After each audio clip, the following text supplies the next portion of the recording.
Our lunchtime menu is horse. Now, we usually feed horses to our cats. We do this for a couple of reasons. First reason being is that we can get retired horses from local farmers. And so that means that we always have a steady supply of meat.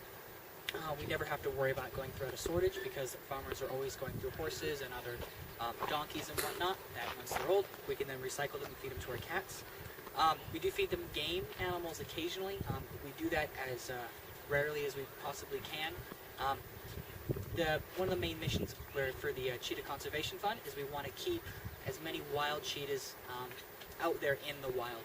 And if we were to take from those game species, we would be taking from the prey items of those wild cheetahs, and we want a healthy wild population. So it just kind of becomes a win-win situation when we can get those horse meat from them. And the cheetahs are very comfortable eating horse and donkey.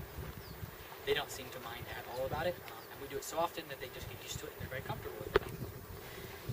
So about each piece here is about 2 kilograms worth of meat. In the wild, a cheetah would consume about 10 kilograms worth of meat at a time, but they would do this like every few days or so when they can actually make a kill, and then they would gorge themselves and consume a large amount of meat. All right.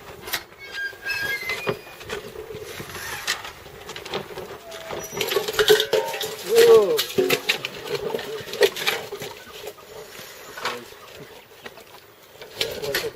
Okay, you see how he picked up the piece of meat right back to the bowl. Didn't want to get a bunch of sand and grit on his meat. I think he like that. So here we have our coalition of male cheetahs. We call them the boys. Only 2 of them are related to each other. The other 2 are unrelated. We have right here, it looks like we've got Ron and we've got Little C with the big our brothers. They can be a little hard to tell apart because of the scars on their face. Little C is the largest cat we have here out of the center pens, and he's also one of the biggest and the darkest, and kind of the most dominant among the group. And then we have Ron, which is our oldest male here at the center feeding. He's got his 2 sisters are Harry and Hermione, which will be feeding down there, and they're about 9 years old, making the oldest of the center feeding cats we have.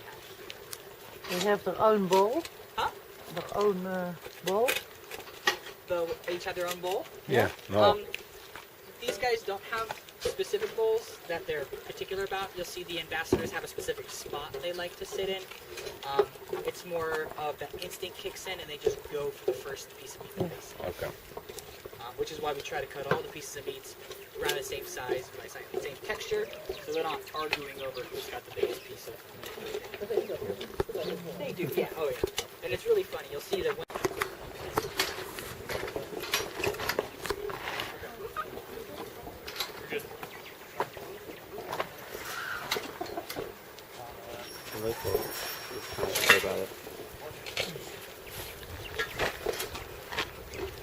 Okay, so here we have Harry and Hermione, sisters to Ron, which we saw down there in the very first enclosure. So because they're sisters, they're 9 years old as well, and making them the oldest females we have here at the center feeding. As you can see, they're actually kind of much smaller than the males. For cheetahs, the only difference between males and females is size. Other than size, they're completely identical in every way. And then even with that being said, sometimes you have really large females and smaller males. So when you see a cheetah in the wild, it can be incredibly difficult to tell if it's a male or female because really it overlaps a lot. And you can just kind of see a small cheetah and kind of guess that probably is a female, but it could just be a really small male. Devi fare un video. Devo fare un video? Stanno per entrare a mangiare. Devi spostare la testa, guarda che qui. Oh, guarda.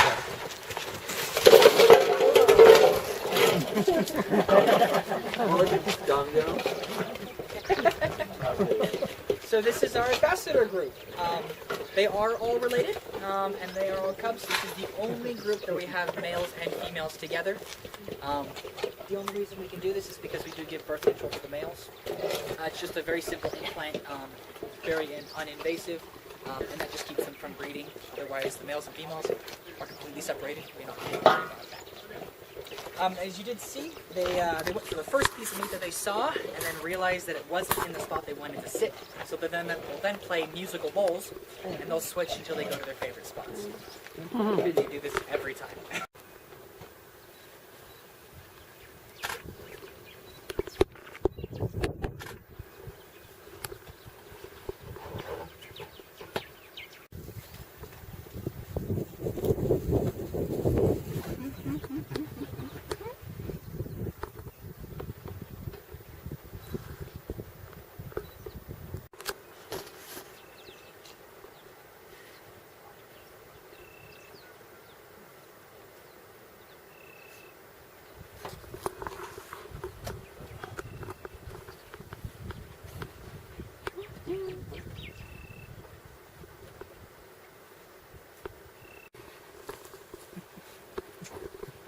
It's very easy.